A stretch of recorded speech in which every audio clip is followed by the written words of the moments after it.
c'est là-bas. On ne sait pas si Jacob s'est jamais su que Rachel avait volé les téraphins, ça n'en On reparle sait plus, pas, hein. mais Moïse donne un C'est des insight statues, genre des dieux. pour une moquerie parce que son Dieu est comme, c'est, tu sais, c'est vraiment une moquerie un Dieu puissant, mais comme humilié parce Il est assis sous il est des assis sur des règles. Tu sais, c'est un petit Je pensais insight. que c'était sous les chameaux. Non. Non. Elle était Assise sur genre, les terrasses. genre la scène de chameau, whatever, mais Léa est assis. Rachel est assis. Par-dessus. Par-dessus. Je pensais que c'était les chameaux qui s'avaient Non. assis sur les. Ouais, jusqu'à temps qu'elles ne veulent pas se lever, puis là, j'étais comme, I guess que c'est pas le chameau qui Ouais. est assis. Est-ce que tu vois, Luc? Oui. Ok. Seigneur, merci pour ta parole et permet que ce qu'on va voir ce matin qu'on puisse le mettre en pratique par ton esprit. Amen. Alors, qui suis-je? C'est assez facile, là, vous allez voir. J'en ai marre. Un. 2 à 3 pouces, alors j'ai 2 à 3 pouces de long. C'est que suis-je? Que suis-je? OK. Le poids une personne. ouais, 2,4 onces chez l'homme en moyenne et 2 points chez la femme. Le muscle le plus flexible, le muscle le plus fort, peut faire en moyenne 12 000 phrases par Oh, jour, la langue. 50 000 T'avais pas volé. mots par jour, et elle peut produire un livre de poche de 150 pages à la fin de la journée. Alors, bien sûr, c'est la langue. On avait parlé il y a 2 semaines, une des choses négatives qu'on peut faire avec la langue. On avait parlé des plaintes. On avait parlé de ça dans Nombre 11. Tu as un exemple dans l'Ancien Testament. Et on voit un exemple aussi dans le Nouveau Testament. Il y a plusieurs textes, mais le texte qu'on va voir aujourd'hui, c'est dans Jacques, le chapitre 3. Et j'ai intitulé le message de ce matin, Maîtriser, bien sûr, votre langue. Alors, c'est pas la langue de l'autre, c'est maîtriser votre langue. Donc, j'aime bien l'image, hein, l'image vaut 1000 mots. Et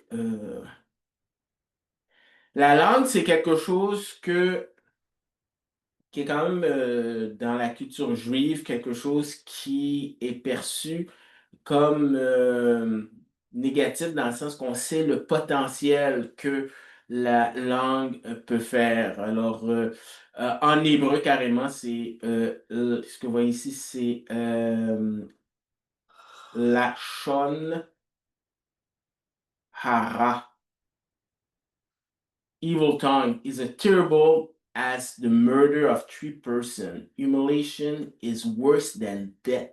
So you should fling yourself into a furnace rather than embarrass someone. Alors, un autre rabbin, Judas ben Samuel, dit, as long as I remain silent, I can control my tongue. Once I start speaking, my tongue controls me. Alors, ça, c'est les rabbins juifs dans l'histoire. Et aussi, dénommé Paul Tripp, qui est un ancien dans une église à Philadelphie qui fait de la relation d'aide. Il a écrit un livre et dans la préface de son livre, il dit, généralement, quand les gens écrivent un livre, ils sont des experts. Il dit, c'est pas du tout mon cas, mais je voudrais aborder ce problème-là. Et je pense que si on est honnête, on est comme Paul Tripp, on n'est pas des experts, mais c'est pas une excuse pour ne pas viser vraiment de pouvoir maîtriser notre langue. Alors, Jacques aborde le sujet et j'ai oublié d'écrire. Le contexte, c'est que l'épître de Jacques, beaucoup de personnes appellent l'épître de Jacques un peu comme les proverbes. Mais les proverbes, les 8 premiers chapitres, c'est vraiment, t'as un thème, puis après, de 9 à 31, c'est un peu placé de façon peut-être aléatoire. Donc, les gens pensent que Jacques s'écrit de la même façon, que Jacques prend des sujets un peu de façon aléatoire. Or, non, c'est vraiment, c'est une lettre et la structure de cette lettre-là, eh bien, comme tout lettre à l'époque, il y a un prologue dont il explique les premières paroles avant qu'il rentre dans son sujet. Donc, c'est la persévérance dans l'épreuve. Alors, c'est probablement des Juifs qui se sont dispersés après la mort d'Étienne dans Acte 8. Ils sont dispersés un peu partout. Jacques est resté à Jérusalem et il écrit, parce que c'était le pasteur de l'église de Jérusalem, mais il y a à cœur aussi les membres qui sont éparpillés un peu partout dans l'Empire romain. Donc, il écrit vraiment avec la perspective que ces gens-là puissent persévérer dans l'épreuve parce qu'ils ont vécu vraiment, ils continuent de vivre une période d'épreuve. Alors, la thématique, c'est dans verset 19 à 20, comme dans plusieurs lettres. Tu viens vraiment à ce que tu vas aborder. Et à partir de la thématique, ben, tu as le reste de la lettre. Donc, le corps de la lettre, c'est prompt à écouter, de 1, 21 à 2, 26. Donc, écouter, ça veut dire obéir. Une fois que qu'est-ce que Dieu te dit, il faut que tu mettes en pratique ce que Dieu te demande. Là à parler et lent à la colère. Et ensuite, ben, il y a la fin, l'épilogue, où est-ce qu'il fait un résumé et il reprend certains thèmes qu'il a abordés. Donc, ce n'est pas quelque chose de nouveau.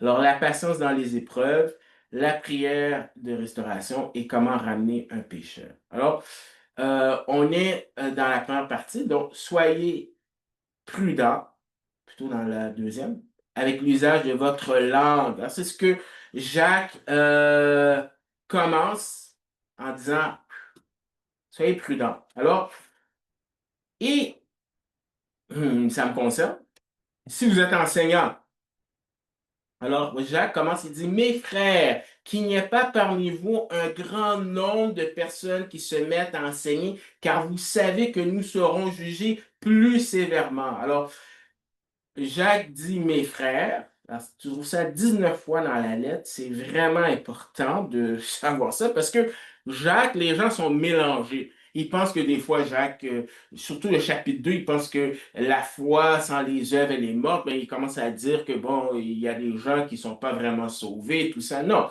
Jacques parle à des frères. Et qu'est-ce qu'il dit au chapitre 3? Ça concerne des chrétiens juifs. Alors, c'est-à-dire qu'il s'adresse à des croyants. Et puis en même temps, ça introduit un nouveau sujet parce que dans la lettre de Jacques, quand il met les frères avec, on va le voir, un impératif, souvent, ça veut dire qu'il introduit un nouveau sujet. Donc, s'il introduit un nouveau sujet, c'est la partie 2, c'est-à-dire euh, lent à parler. Donc, sachez-le, mes frères bien-aimés, ainsi que tout homme soit prompt à écouter, lent à parler, lent à se mettre en colère, car la colère de l'homme n'accomplit pas la justice de Dieu. Donc, on est dans cette section, surtout l'emphase sur le parler. Donc, il en a déjà parlé dans les chapitres précédents. Il parle de la langue dans chaque chapitre, mais il y a vraiment un accent sur le chapitre 3. Surtout que le chapitre 2, pas Paul, mais Jacques explique que si tu ne mets pas en pratique ce que Dieu te demande, ben, tu ne grandis pas. Ta foi, elle est morte. Dans le sens que euh, ta sanctification n'aboutit à rien. Et pour faire suite à ça, il dit, quand tu fais face à des épreuves, c'est beaucoup facile de pouvoir se plaindre avec ta langue. Mais une façon de démontrer que tu mets en pratique ce que Dieu te dit, spécialement quand tu vis des épreuves, ben, c'est comment tu vas gérer ta langue. Alors, c'est pour ça qu'il va aborder plus en détail cette section-là, langue à parler. Alors, il dit qu'il n'y ait pas parmi vous. Alors, il y a vraiment une négation. Il donne aussi un ordre. Alors, ce n'est pas une suggestion. Alors, tu vois, c'est vraiment un impératif et une forte négation. Et Jacques donne beaucoup d'impératifs dans sa lettre. D'ailleurs, Le pourcentage d'impératifs par livre dans le Nouveau Testament, c'est Jacques qui a le plus d'impératifs. Alors, ça veut dire quelqu'un qui dit, c'est quoi la volonté de Dieu dans ma vie? Je sais pas qu'est-ce que Dieu me demande. Ben, lis l'épître de Jacques, parce que souvent l'impératif est présenté comme un principe général. Ça veut dire que n'importe quel chrétien peut regarder Jacques. Parce que des fois, il y a des ordres, des impératifs qu'il faut regarder le contexte. Mais Jacques, ça s'adresse à tout le monde. Donc, quelqu'un qui veut savoir c'est quoi la volonté de Dieu dans sa vie, ben, lit l'épître de Jacques. Surtout si Jacques est la première lettre du Nouveau Testament, ben, déjà Dieu aborde le sujet de qu'est-ce que tu veux que je fasse dans ma vie, Seigneur? Ben, lis Jacques et mets en pratique. Donc, quand tu as un impératif à la voix moyenne, ça veut dire quoi? Ça veut dire arrête le processus que tu es en train de faire ou, si vous voulez, c'est plutôt un mandat de façon générale. OK? Donc, ce que Jacques est en train de dire, ou bien ce qui est en train de se produire dans les églises, il dit arrête ce processus, ou encore, ça peut être pris aussi pour nous aussi, pour tous les gens dans les églises. Donc, c'est quoi? Qu'il n'y ait pas parmi vous un grand nombre de personnes qui se mettent à enseigner. Alors, ce n'est pas le temps d'improviser. Quand tu enseignes, c'est sérieux. C'est pas la place pour commencer à improviser. Je me souviens, quand j'avais 16 ans ou 17 ans, mon père avait invité quelqu'un, mais il ne le connaissait pas vraiment. C'était un contact, puis bon, bref, il est venu, puis son enseignement, c'était un poème qui a duré peut-être 20 ou 30 minutes. Monsieur Sida versus Monsieur Jaloux ou Jalousie. Oh, Monsieur Sida, vous avez beaucoup de victimes, mais moi, j'ai encore plus de victimes que vous, puis bon, etc., etc. Et puis, je me souviens, à la fin, les gens applaudissent. Mais je connais mon père. Le texte dit là à la colère. Mais je voyais, on dirait que la fumée sortait des oreilles de mon père. Euh, donc, quand tu enseignes, ce n'est pas le temps pour l'improvisation. Est-ce que quelqu'un peut lire 1 Corinthiens 14, verset 26? Parce qu'on va expliquer un peu le contexte à cette époque-là. Ouais. Verset 26. Que faire donc, frères et sœurs, lorsque vous vous réunissez, chacun de vous, pour apporter un cantique, un enseignement, une révélation, une langue ou une interprétation? Que tout se fasse pour l'édification. Alors, dans ce contexte-là, même si c'est un peu différent de maintenant, mais il y avait quand même les anciens, puis Thessaloniciens te dit aussi, ils vont quand même superviser, regarder. Mais tu avais une plateforme où est-ce que les gens peuvent dire, est-ce que quelqu'un a une parole? Oh, j'ai une parole, peut-être tu peux commencer à dire des choses. Hein? Donc, des fois, il faut faire attention. Euh, de nos jours, ben, il faut se poser la question, hein, surtout pour l'enseignement. On cherche des volontaires dans les églises. Hein? On force personne, on cherche des volontaires. Oh, je cherche des volontaires pour enseigner telle classe d'école du dimanche, telle classe. Et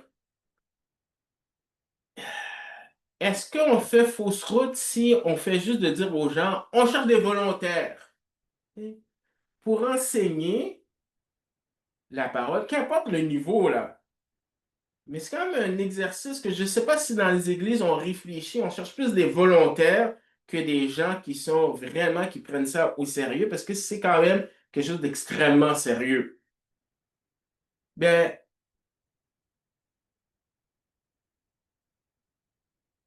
enseigner implique quand même du travail. J'ai déjà montré ce tableau-là. Il y a des règles, tu ne peux pas dire n'importe quoi. Il y a des outils qui t'aident, mais il faut que tu fasses un travail. Alors, dont on appelle ça l'herméneutique. Après, tu vas ressortir en utilisant les outils, tu sors le sens. Ensuite, si tu regardes plusieurs livres de la Bible avec le même auteur, tu fais le même exercice. Ensuite, tu compares avec d'autres textes. Puis ensuite, tu vas même faire une genre de classification. C'est-à-dire, si, par exemple, tu veux parler du Saint-Esprit, ben, tu regardes tous les textes. Et ensuite, tout ça amène à avoir une certaine vision chrétienne du monde. Donc, en d'autres mots, ça prend du travail. On pourrait résumer, on observe qu'est-ce que dit le texte. Ensuite, l'interprétation, qu'est-ce que le texte signifie, pas pour moi, qu'est-ce que le texte signifie. Et ensuite, tu as une application. Mais très souvent, les gens qui enseignent souvent prennent l'application sans tenir compte de l'interprétation. Alors, pas d'improvisation, mais qu'en est-il de les parents avec les enfants? Le Proverbe dit que les parents sont responsables d'enseigner. Matthieu 28 dit que notre responsabilité comme croyants, c'est de faire de toutes les nations des disciples en les enseignant. Donc, ça n'enlève pas cette responsabilité. Mais Jacques met l'emphase beaucoup plus dans un cadre officiel au niveau de l'Église. Et enseigner, ben, c'est quand même un don spirituel. Alors, si quelqu'un peut lire Éphésiens 4, 11 et Romains 12, verset 7, s'il vous plaît.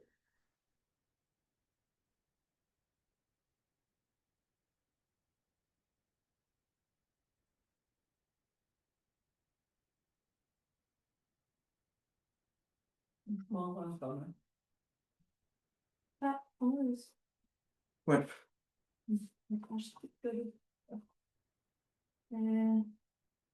C'est lui qui a donné les uns comme apôtres, les autres comme prophètes, les autres comme évangélistes, les autres comme bergers et enseignants. Que celui qui est appelé au ministère s'attache à son ministère, que celui qui enseigne s'attache à son enseignement. Donc, Dieu, dans sa sagesse, dans le corps de l'Église, ben, il place certaines personnes avec des responsabilités et des dons. Et celui qui est, dans Éphésiens, on dit le pasteur enseignant, donc il y a vraiment une association avec l'enseignement, ben, ça fait partie des dons que Dieu donne à l'Église. Mais il y a un danger, il y a vraiment un danger pour les gens qui veulent aspirer à être enseignants. Et ce danger-là existait à l'époque de Jacques et existe encore de nos jours. Alors, tu as par exemple, dans ce qu'on appelle des écrits, qu'on appelle le didachique, qui est la racine didactique, l'enseignement. Donc, c'est un document que les gens ont retrouvé à la fin du 1er siècle ou au début du 2e siècle. Des fois, il y a des aberrations là-dedans. Par exemple, ils te disent, tu ne dois pas jeûner le mardi et jeudi, un peu comme faisaient les pharisiens, mais il faut jeûner le lundi et mercredi. Donc, peut-être à une température, il faut telle température pour baptiser quelqu'un. Et donc, mais ça donne un peu une idée de comment les gens voyaient l'Église et ils enseignent dans le didaché que l'enseignant prend préséance sur le pasteur et sur le diacre. Alors qu'on a vu dans Éphésiens, enseignant et c'est intimement lié. Mais c'est juste pour dire que c'était perçu déjà comme quelque chose que les gens étaient attirés. Et de nos jours, ben, c'est la même chose. Moindrement, tu as du charisme, les gens sont attirés. Comme par exemple, vous vous souvenez, j'ai oublié son nom, là, le gars de Hillsong, là, le pasteur. Là.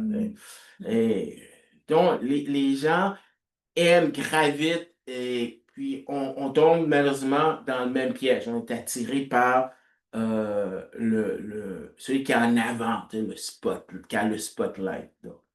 Donc, ce que Jacques dit, si vous êtes un enseignant, ben, c'est un ministère important dans l'Église, mais ce n'est pas le seul. Et des fois, les gens peuvent tomber dans le piège de dire parce que celui qui enseigne en avant eh bien, il y a une autorité. Oui, mais son autorité est toujours associée à ce que la Bible dit, mais il n'y a pas d'autorité en soi.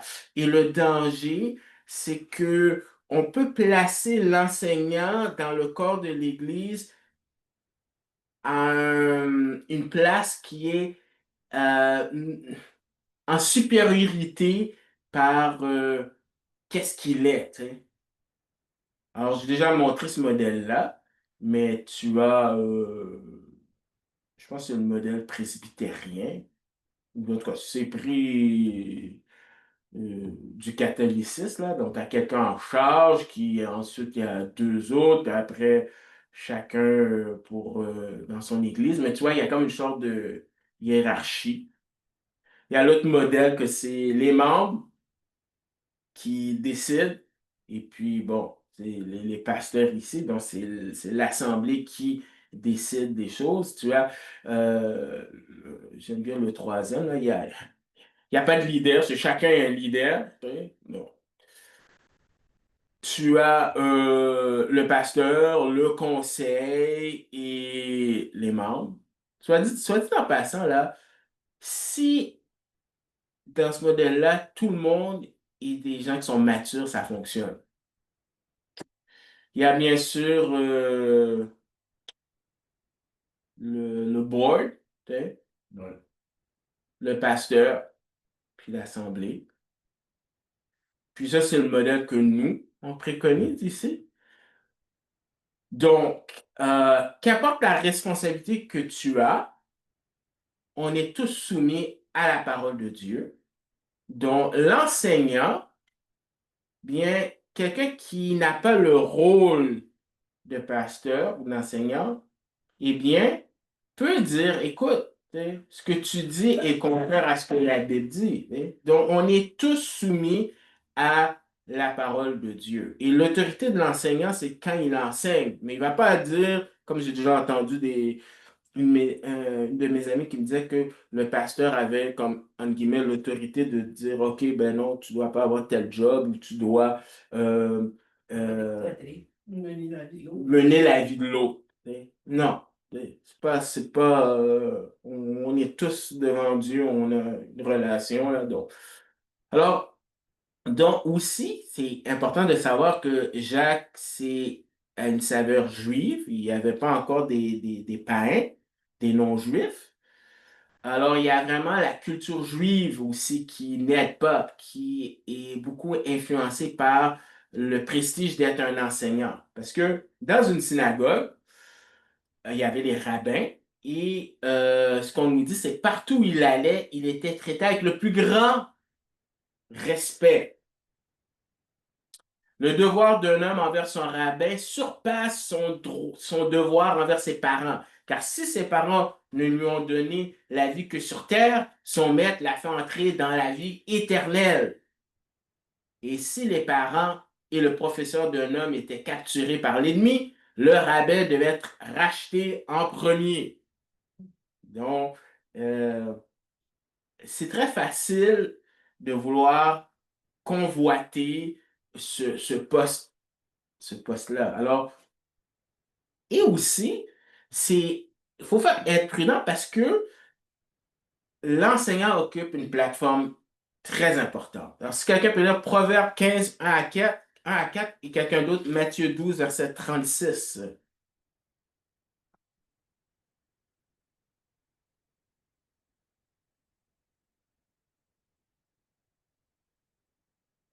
Proverbe. Une réponse douce apaise la colère, mais une parole blessante excite l'irritation. Celui qui enseigne avec sagesse rend le savoir attrayant, mais la bouche des sots ne répand que des sottises. L'Éternel voit ce qui se passe en tout lieu et il observe toutes les bonnes, les hommes méchants et bons. Des paroles douces sont comme un arbre de vie, mais la langue malfaisante démoralise. Et Matthieu 12, 36.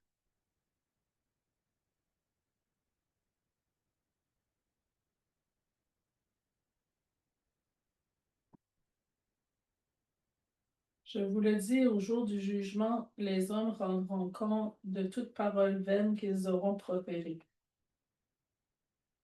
Donc, c'est important parce que tu peux influencer quelqu'un de façon positive ou négative. Mais, même si ça s'adresse aux enseignants, c'est pas toujours la faute de l'enseignant si la personne ne fait pas ou n'applique pas qu'est-ce qu'il doit faire. Parce que l'auteur des Épîtres aux Hébreux, où est-ce que les Juifs, un peu comme Jacques, vivaient des difficultés, il leur dit, nous avons beaucoup à dire là-dessus et des choses difficiles à expliquer parce que vous êtes devenus lents à comprendre. Vous, en effet, qui depuis longtemps devriez être des maîtres, vous avez encore besoin qu'on vous enseigne les premiers rudiments des oracles de Dieu. Vous êtes venus en avoir besoin de lait et non d'une nourriture solide. Et lorsqu'il dit, vous devez être des maîtres, c'est didaskalos, c'est le même mot que Jacques utilise aussi pour les enseignants. Donc, ça veut dire que le but d'enseigner est que les gens qui écoutent puissent grandir et à leur tour enseigner. Et ça te montre que c'est pas parce que tu as quelqu'un qui t'enseigne pas que toi, tu dois te dire, ben moi, je vais rester au même stade. Non, tu es aussi responsable. Hein. Peut-être cela veut dire quitte cette assemblée pour aller ailleurs, ou en tout cas, arrange-toi pour te nourrir, parce que tu ne pourras pas dire devant Dieu, oui, mais parce que lui m'a juste enseigné Jean 3,16. L'enseignant devrait couvrir les grandes doctrines bibliques. C'est-à-dire que quelqu'un dans l'Église devrait connaître, aborder ces différents sujets. La bibliologie, c'est-à-dire par rapport à la Bible, l'inspiration de la Bible, l'inhérence qui est sans erreur, l'anthropologie, c'est-à-dire l'homme, hein, les anges, Dieu le Père, Christ, le Saint-Esprit, la doctrine du Saint-Esprit, la doctrine de l'Église, la doctrine du salut. Est-ce qu'on peut perdre notre salut? Différence entre sanctification et justification et glorification. Le péché. Est-ce que, comment ils appellent ça là, dans Tulip, là? Depravity, là. La dépravation. Est-ce que c'est total? Qu'est-ce que ça veut dire? L'eschatologie, la fin. Et bien sûr, j'ai rajouté Israélogie parce que les gens, ben, si tu connais vraiment qu'est-ce que Dieu dit d'Israël, ça va t'aider à comprendre beaucoup de choses. Donc, normalement, l'enseignant devrait aborder tous ces sujets-là. Pas avoir un dada, mais avoir tout le conseil de Dieu. Des exemples de fausses doctrines. Comment la plateforme euh, peut être négative. Alors, j'ai trouvé ça sur Internet, j'ai trouvé ça intéressant. La doctrine catholique, l'infaillibilité du pape, les credos. Ah oui, tu ne jures que par les credos. Les credos ont plus d'autorité que qu'est-ce que la Bible dit. Ah, les pères de l'Église ont dit ça. Bon. Et en passant, c'est un retour vraiment, les jeunes, là, genre entre 16 et 30 ans, là, c'est rendu très fort. Il y a certaines personnes, ils ne lisent que ça, là. T'as notre dénommé Benny Hinn, là, qui s'amuse à Slain by the Spirit, hein, les langues, parler en langue, le sabbat, hein, l'islam, ça c'est intéressant, qui est refuté l'enlèvement, la tribulation, prémille, tulipe, hein, les calvinistes, en tout cas. Donc, tu as tous ces exemples-là. OK. Mais l'enseignant devrait mettre l'emphase sur qu'est-ce qui est vrai et qu'est-ce qui est faux. OK. Et j'ai des exemples qui me viennent en tête. Alors, il y a un exemple négatif. Un ami qui, à force d'écouter quelqu'un qui est venu, qui n'était pas de l'Église, finalement, il s'est retrouvé dans une secte. Puis le pasteur m'a partagé quand il a voulu essayer d'intervenir, c'était trop tard. Mais il avait laissé cet individu enseignant une trentaine, une quarantaine de jeunes. Ils sont partis. Ils sont maintenant dans une secte. Donc, tu as un autre exemple. J'avais un collègue à l'université qui fréquentait une église. Alors, vous n'êtes pas de Montréal, mais vous êtes à Montréal, sur la rue Papineau, il y a une église et tout le monde connaissait cette église à cause de qu'est-ce qui était écrit. Le salaire de ton péché, c'est l'enfer. OK? Et ce qu'ils enseignent, c'est que si tu deviens chrétien, tu ne peux plus pécher. Et la logique, c'est si tu témoignes à quelqu'un d'autre puis la personne devient chrétien, ça fait deux personnes qui ne pêchent plus. Alors, probablement, l'idée, c'est que finalement, ils sont, je dirais, peut-être, même s'ils ne le formulent pas, mais ce serait comme post-mille, là. C'est comme, ben, finalement, tout le monde est chrétien, puis sans péché, puis Jésus peut venir. Alors, mon collègue me disait carrément qu'il n'avait jamais péché depuis qu'il était sauvé. Puis ça n'a pas pris de temps avant que je lui démontre que, lui débanque son affaire. Ouais. Mais, le problème avec ce verset-là qu'ils ont pris de Romains, que je pense que c'est Romains 6, verset 23, Romains 6, verset 23 ne dit pas le salaire de ton péché, c'est l'enfer. Pas ça. Le salaire du péché, c'est la mort. Mais c'est dans le chapitre 6. Chapitre 6, c'est une section euh, 6 à 8, c'est la sanctification. Donc, le péché fait en sorte que ta relation avec Dieu, ben, t'es séparé. Dans le sens, pas au niveau d'un père, mais pas au niveau du juge, mais au niveau relationnel. Donc, même ça, c'est mal pris hors contexte, mais c'est pour montrer l'influence des fausses doctrines quand tu es un enseignant. Alors, la raison principale, car vous savez que nous serons jugés plus sévèrement. Donc, il donne la raison. Hein. Donc, c'est un indicatif, donc c'est un fait en connaissance de cause. Ils savent, OK? Ils devraient le savoir. Jacques dit qu'ils sont sans excuse, ils savent. Et parce qu'ils seront jugés plus sévèrement. Donc, si quelqu'un peut lire 1 Corinthiens 3, versets 12 à 15.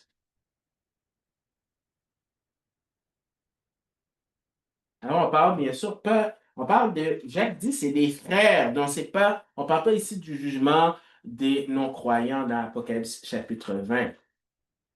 Que l'on construit sur ce fondement avec de l'or, de l'argent, des pierres précieuses, du bois, du foin ou de la paille, l'œuvre de chacun sera dévoilée. Le jour du jugement la fera connaître, car elle se révélera dans le feu, et l'épreuve du feu indiquera ce que vaut l'œuvre de chacun. Si l'œuvre de quelqu'un est construite sur le fondement subsiste, il recevra une récompense. Si son œuvre brûle, il perdra sa récompense. Lui-même sera sauvé, mais comme au travers d'un feu. Et le contexte, c'était toute la chicane de Paul, moi je suis Paul, moi je suis l'apôtre, mais il parle des apôtres ou des gens qui ont une plateforme pour enseigner. Romains 14, 10 à 12. Quelqu'un d'autre peut lire, s'il vous plaît, Romains 14, verset 10 à 12.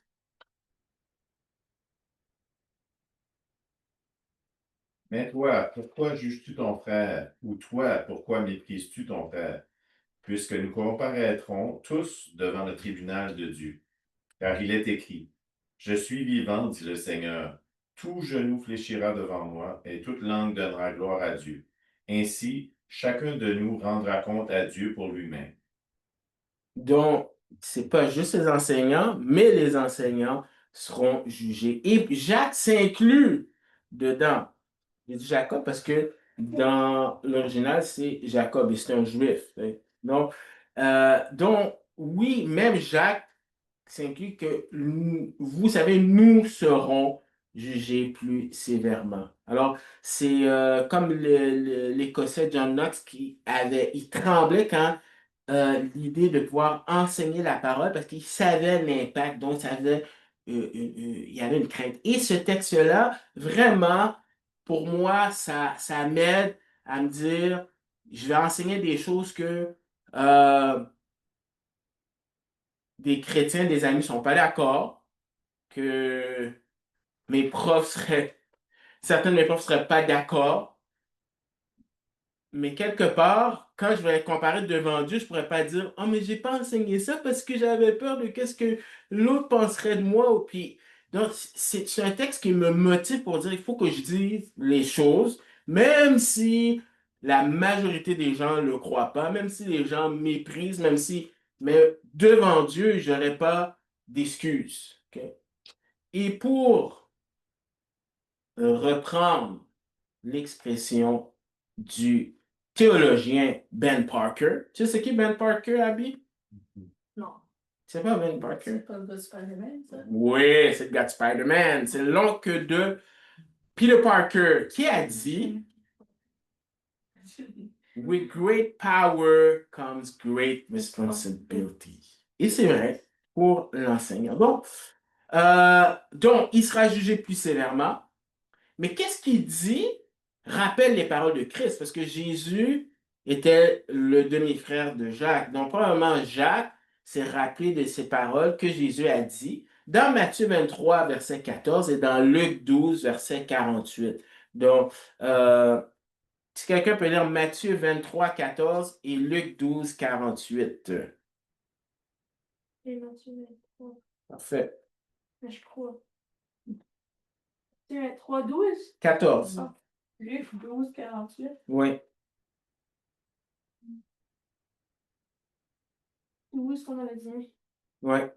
En revanche, celui qui ne l'a pas connu et qui fait des choses dignes de punition sera battu de peu de coups.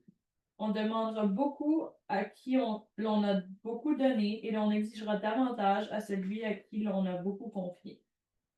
Celui qui s'élèvera sera abaissé et celui qui s'abaissera sera élevé. 14 habitants. 14. 14. Pourquoi j'ai compris 12 trois fois? Non, moi, C'est j'avais Luc 12. Luc 12. Ah, malheur à vous, spécialistes de la loi et pharisiens hypocrites, parce que vous dépouillez les œuvres de leurs biens tout en faisant pour l'apparence de longues prières. À cause de cela, vous serez jugés plus sévèrement. Donc, Jacques, qui était le frère de Jésus, s'est certainement rappelé de ces paroles-là. Et bien sûr, même dans le livre de Jacques, tu as, même si ce n'est pas mentionné le tribunal de Christ, tu as la notion de couronne, tu as la notion aussi d'attendre, d'être persévérant parce que le Seigneur vient avec des implications sur si tu as été fidèle et persévérant dans l'épreuve. Alors, il y a le tribunal de Christ où est-ce que tu auras des récompenses. Mais il y a une deuxième raison pourquoi Jacques dit qu'il faut être prudent avec l'usage de la langue. Ben, il dit, nous bronchons tous. Alors, je pense dans les versions, est-ce que vous avez un quart au verset 2? Je pense que la plupart du monde, on a juste le nous. Ah. Ah, d'accord. OK. Semaine. Donc, Jacques 3, verset 2. Habite à nous ou t'as un quart qui est devant? Abby n'a pas de cas. Rebecca, est-ce que tu as ça, toi, dans le second 21? Abby a dit ça dans le 21. Jacques 3, verset 2. Oui. Oui, je vais comprendre. J'ai pas de corps. Ben, dans le général, tu as un quart. Ça veut dire qu'il donne une autre raison. Déjà, tu as le tribunal de Christ, mais tu as une deuxième raison. Alors, nous, alors bien sûr, Jacques s'inclut lui-même dans ce groupe-là. Donc, c'est pas parce que s'il est un enseignant que ça ne l'affecte pas. Nous bronchons. Alors, c'est l'idée de trébucher, de tomber. Et c'est au présent. Donc, si tu n'es pas chrétien, voici comment les non-chrétiens, dans leur conception par rapport à un péché, ils pensent qu'avec le temps, ils vont s'améliorer. Des fois aussi, on peut tomber aussi dans le même piège si on ne marche pas par l'esprit. Nous bronchons tous, et Jean dit que si quelqu'un n'a pas péché, Il y a un menteur dont mon ami avec l'Église sur Papineau, ben, ce verset-là contredit carrément ça. Jean lui-même, qui est un apôtre, dit, tu sais, si on dit qu'on n'a pas de péché, on est menteur. Donc, nous tombons tous de plusieurs manières et tu peux tomber finalement par des pensées, par qu'est-ce que tu dis, par qu'est-ce que tu fais. Ça, c'est les grandes catégories. Et ça peut être par omission, hein. Tu fais pas ce que tu devrais faire ou commission, tu fais de façon volontaire, tu ne le fais pas, mais on pêche de plusieurs manières et avec notre langue, eh bien, on peut pêcher de plusieurs façons. Et Jacques, lui, avant qu'il soit chrétien, s'est moqué de Jésus. Il était très sarcastique dans Jean 7 avec Jésus. Il dit, oh, ben va à Jérusalem, va trouver, va prêcher là-bas, tu vas avoir d'autres disciples parce que ses disciples, une grosse partie l'a abandonné dans Jean 6 quand il a commencé à dire des paroles. Là, puis... Donc, Jacques aussi s'est moqué de son frère Jésus. Alors, on peut, avec notre langue, la flatterie, l'esprit critique, la séduction, la colère, etc. Alors, on peut broncher de plusieurs manières. Si quelqu'un ne bronche point, alors il y a des personnes qui vont dire, ah, c'est impossible. Ce texte-là, ça demande que c'est impossible. Donc, c'était une supposition. Mais dans le grec, tu as plusieurs conditions. Et ici, il dit, si quelqu'un, c'est-à-dire, et c'est le cas, parce qu'il s'adresse à des croyants, et les croyants ont la capacité de le faire, alors, un peu comme dans Jacques 2, parce que les gens ne comprennent pas qu'il s'adresse à des chrétiens, mais dans Jacques 3, il s'adresse aussi à des chrétiens et il dit, c'est possible. Et c'est donc, c'est pas quelqu'un de parfait, mais c'est un style de vie. Si quelqu'un ne bronche point en parole, c'est un homme parfait. Et parfait, ça veut dire mature, pas parfait dans le sens qui n'a jamais péché. Et ce que Jacques dit dans Jacques 1, verset 4, c'est que les épreuves sont là pour qu'on puisse être, il va utiliser le même terme, parfait, c'est-à-dire mature. Dans les épreuves, quand tu laisses Dieu faire son œuvre, c'est supposé te rendre mature, parfait. C'est la façon comment Dieu, euh, sa pédagogie pour qu'on puisse grandir. Donc, des épreuves sont là pour nous forcer à dépendre de Dieu, marcher par la foi avec les ressources, et le résultat, c'est on peut grandir. Alors, dans la première lettre du Nouveau Testament, tu as déjà cette notion de... Alors, c'est pas juste Paul qui a parlé, même si Jacques n'utilise pas les mots justification ou sanctification, c'est la même chose. Donc, je trouve ça intéressant que dès le premier livre du Nouveau Testament, bien, on te parle de la sanctification progressive, la phase 2. Je trouve ça ironique qu'il y a tellement de problèmes dans les églises à ne pas comprendre ça, alors que c'est la première lettre du Nouveau Testament, probablement, qui parle de cette idée de maturité. Donc, ça a toujours été le but de Dieu qu'on puisse grandir spirituellement. Et tu as le mot mature qui, il dit un homme parfait. Et euh, en grec, puis c'est juste, tu peux dire comme anthropos, qui a un terme plus général, homme et femme. Ici, c'est aner, c'est vraiment mâle. Donc, probablement le contexte, sans enlever n'importe qui, c'est probablement un contexte d'un enseignant, ok? Mais ça n'enlève pas chacun d'entre nous. Donc, l'enseignant devrait être quelqu'un qui est mature. Comme Paul le dit, tu ne choisis pas un ancien comme ça, il y a des critères à suivre. Donc, l'outil principal pour son ministère, ben, c'est l'outil le plus difficile à contrôler parce que ça a un impact sur toute sa vie. Si tu es capable de maîtriser ta langue, bien, ça aura d'autres impacts dans ta vie. Comme quelqu'un, si tu es capable de faire le marathon de Boston, tu n'auras certainement pas de problème à courir pour te rendre sur la rue principale, là, te rendre de l'église au- à la station d'essence. Donc, la solution n'est pas un vœu de silence ou des disciplines humaines, mais à travers l'Esprit de Dieu, tu peux avoir un langage, tu vas avoir un contrôle sur tes paroles. Alors, on résume, la raison secondaire pourquoi il faut être prudent avec l'usage de notre langue, parce qu'on est encore pécheur. Et quand tu sais que tu es pécheur, ben, tu vas exercer ta grâce envers les autres. Ça va être beaucoup plus facile de oh, je vais peut-être pas trop critiquer parce que finalement, je suis comme lui. Et aussi, ça nous aide aussi à être prudent.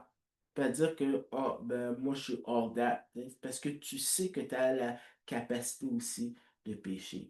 Le standard de Dieu pour celui qui veut être enseignant. Donc, c'est pas parce que c'est un péché que tout le monde tombe, que Dieu donne son accord pour donner des excuses pour dire, ben, écoute, on est tous des pécheurs, puis ça s'arrête là. Non, Dieu a des standards pour tout le monde, y compris les enseignants. Et dans la Bible, tu as ce principe-là. Quand Jésus dit, soyez donc parfaits comme votre Père céleste est parfait, le mot parfait, c'est le même mot que Jacques utilise. Ça ne veut pas dire comme les gens interprètent le sermon sur la montagne en disant oh, ben c'est impossible. Donc, non. Ce que Jésus est en train de dire, c'est qu'il se base dans l'Ancien Testament, c'est vraiment cette idée que Dieu s'attend à ce que tu sois entier. Hein. Comme il dit, soyez saints car je suis saint. Hein.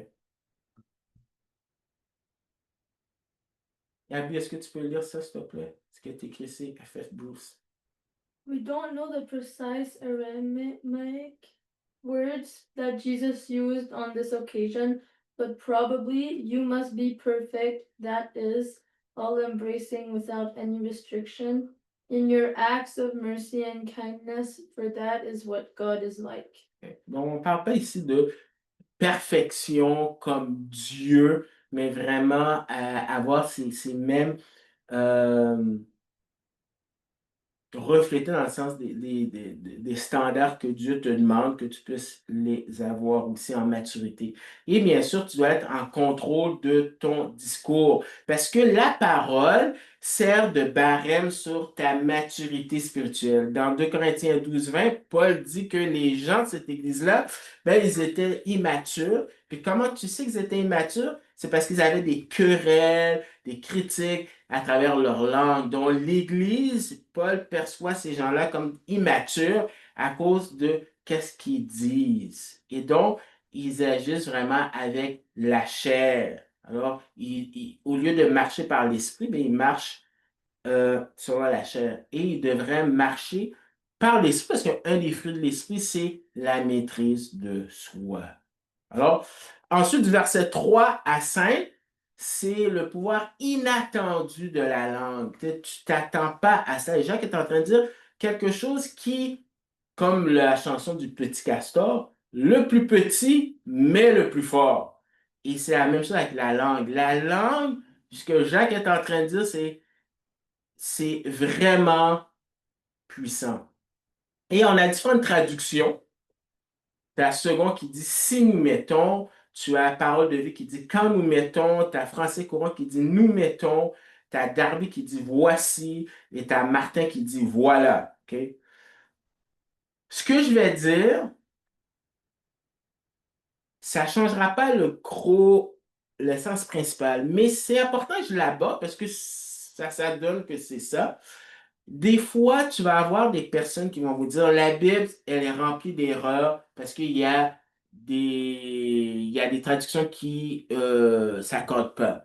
Une fois, il y a un musulman qui a voulu me démontrer que la parole de Dieu a des erreurs parce qu'il y a des traductions qui sont différentes. Donc, je vais l'expliquer vite, juste pour que vous soyez au courant si jamais quelqu'un utilise cette excuse-là pour vous montrer que la parole de Dieu, ben, on ne peut pas faire confiance. Alors, ça, c'est dans le domaine qu'on appelle la critique textuelle. Alors, Dieu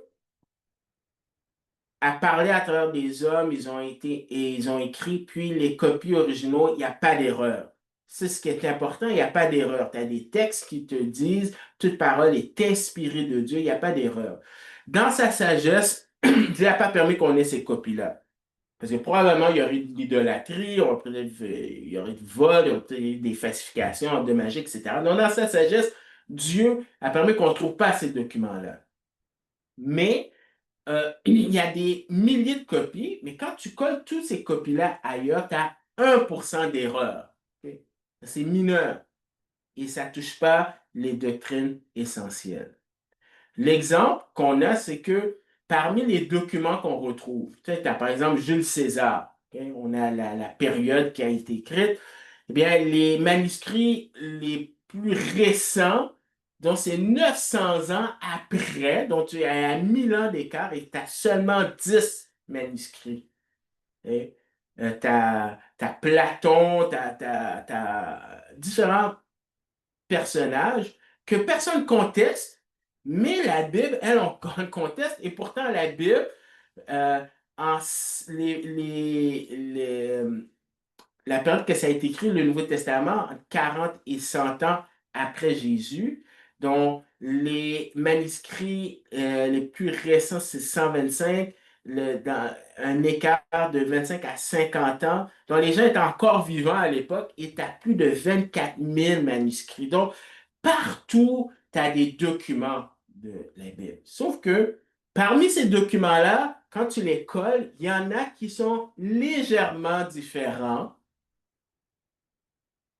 et d'autres que tu retrouves plus tard qui sont écrits d'une autre façon. Ça, c'est par exemple Second qui dit Messie, OK? Tandis qu'Idou, c'est voici. Donc, Darby prend ça et Second prend ça. L'idée, c'est que c'est un choix qu'il faut évaluer. Pourquoi certaines traductions prennent voici et d'autres Messie, OK? Faut faire un bon choix. C'est un choix. L'idée et pourquoi j'opte pour voici, en gros, là, c'est que le but de Jacques, c'est qu'il va donner des illustrations. Mais chaque illustration a pour but de dire prête attention. Prête à trois illustrations avec le même mot. Prête attention, prête attention, prête attention. Donc, c'est la raison pourquoi, donc, je ne vais pas rentrer dans les détails, mais c'est juste pour montrer pourquoi certaines traductions dont je passe les raisons, mais c'est vraiment l'idée euh, le but de Jacques, c'est que tu puisses prêter attention aux exemples qu'il va dire. Considère. Alors, les exemples que Jacques donne sont trois exemples qu'il ne faut pas penser que c'est négatif. Jusqu'à 5A, ce n'est pas négatif. Le but, c'est de montrer que quelque chose de si insignifiant que la langue a un grand pouvoir que tu ne t'attendrais pas à ça. Et les images qu'il donne, ben, c'est vraiment avec un cheval, avec le bateau et avec un feu. Alors, première image, c'est bride et chevaux. Si nous mettons le mort, ici, là, c'est tout petit, dans la bouche des chevaux, pour qu'ils nous obéissent, nous dirigeons aussi leur corps tout entier. Alors, toi, si, mais Darby dit voici. OK? Alors, prête attention à qu'est-ce que j'ai dit. Alors, les chevaux, c'est impressionnant. Et il met vraiment l'emphase sur les chevaux.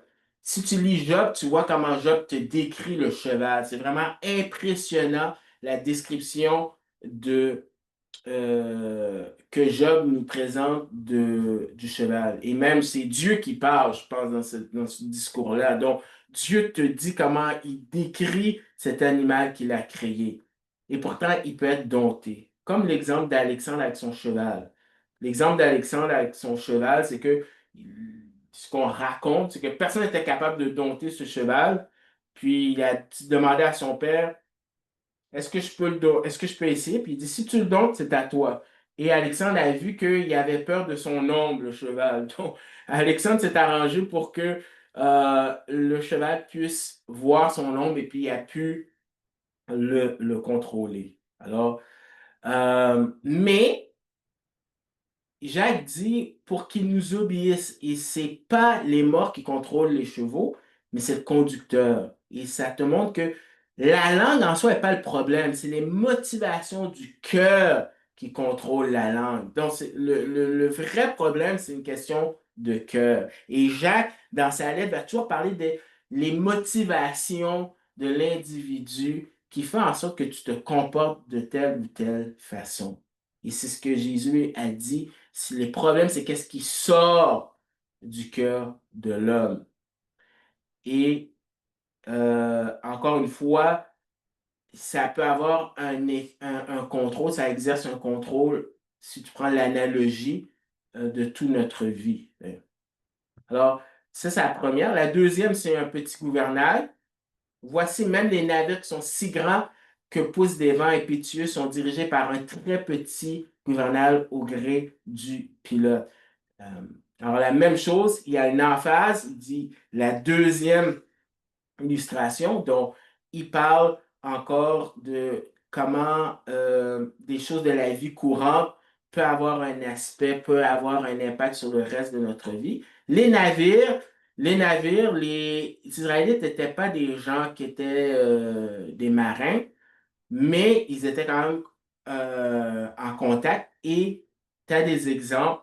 Alors, je dis, les Justes ne sont pas des gens qui vont souvent en mer, mais ils pourraient être impressionnés par la taille des bateaux, que ce soit pour le commerce ou la guerre. Et dans Acte 27, 37, Paul embarque dans un bateau qui peut contenir 276 personnes quand même. Et pourtant, même les ouragans, les vents impétueux, bien, c'est un petit gouvernail qui peut diriger ce grand bateau. Et c'est vraiment une question de vie ou de mort. Mais encore une fois, c'est au gré du pilote. Donc, il y a vraiment cette idée que la langue, c'est vraiment le cœur qui va utiliser la langue de façon positive ou négative. Donc,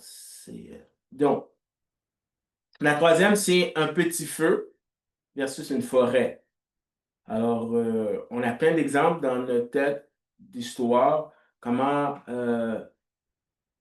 un briquet ou une allumette peut causer vraiment la perte de vie, de propriété. Donc, encore une fois, l'idée, c'est quelque chose d'insignifiant qui a vraiment un impact. De même, la langue est un petit membre et elle se vante de grandes choses.